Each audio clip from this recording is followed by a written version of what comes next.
یعقوب مجاهد: با خارجی ها اجازه مداخله در مسائل داخلی را نمی دهیم. سلام، خوش آمدید به اخبار امروزی ما.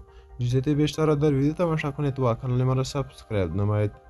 مولوی محمد یعقوب مجاهد، سرپرست وزارت دفاع، در یک گفتگوی ویژه با تلو نیوز گفته است که خواسته های خلاف قوانین اسلامی در کشور هرگز پذیرفته نمی شود.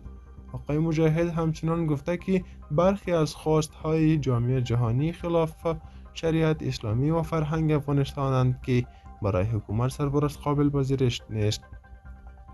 با باور سرپرست وزارت دفاع، تشکیل حکومت همه شمول مسائل آموزشی و آزادی بیان از مسائل داخلی کشور هستند و جهان نباید در این گونه مسائل داخلی کنند.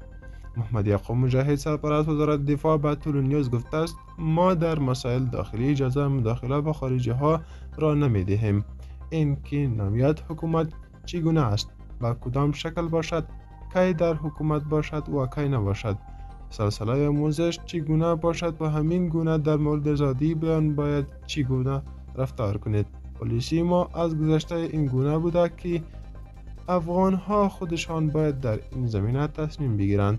مولوی محمد یعقوب مجاهد در بخش دیگر سخنانش افزوده است که ایالات متحده آمریکا در مسیر دشمنی با حکومت سرپرست افغانستان در حرکت است و از آمریکا نیز خواسته است که از مداخله در مسائل داخلی افغانستان دست بردارد.